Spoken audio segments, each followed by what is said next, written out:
BV has, throughout much of its history, tried to give students experiences that are truly remarkable. Even if you just walk through the building, your imagination is tweaked. And even if you're not a biologically excitable student, it does something. And it makes you more open to the next experience that might be biologically oriented. My name is Dr. Rick Lampe. I had been a biology professor on campus for 38 years. My childhood was spent at Elbert City. In Elbert City, a factory produced grease guns. The man who ran that, named Sunholm, had taken his wife and his daughters on a hunting trip to Alaska and then to Kenya in the 1950s. He had mounts made of what they shot.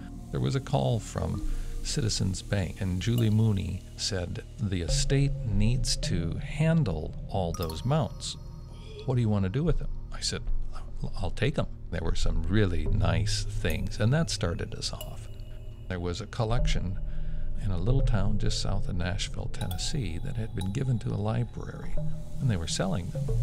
Mark Kirkholm and I made a trip to Nashville, picked up the collection, and brought it back. And we mounted them. That extended the African collection. A few years after that, I got a call from Dennis Laughlin. He had started a museum in Battle Creek, Iowa, the Battle Hill Museum, and it was full of stuff. I'd gone to see it.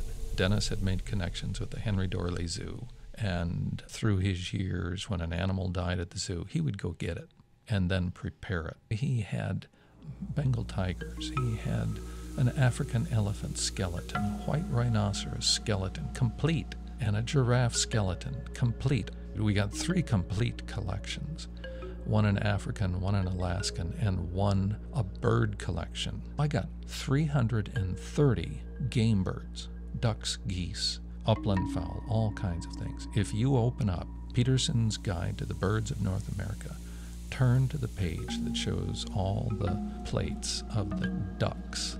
You start at the top of the page and you go to the bottom. We got them all. And then all the geese and all the grouse. It's incredible. I think we've gotten 7 different collections. The last collection came from Bob Karbowski. Bob grew up in Omaha, hunted around the world throughout his life. I think he had 70 taxidermy mounts. And he offered them to the University of Nebraska. They said no, but we understand that Buena Vista might be interested. He sent a list of like 15 specimens. We got all of those, and then we got more on top of that. On the North America portion, I had saved a spot for a bison and a muskox. We now have both of those. The collection includes some things that you won't find almost anywhere else. There's a snow leopard. They are extraordinarily rare in the wild, and then to have one, and it's a beautiful taxidermy mount. That's probably the rarest thing.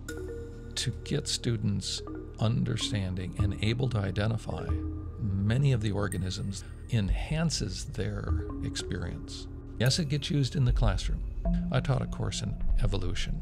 One of the books that I used had a diagram of how the spots on the various big cats, showing all of them, and the development, the evolution of that.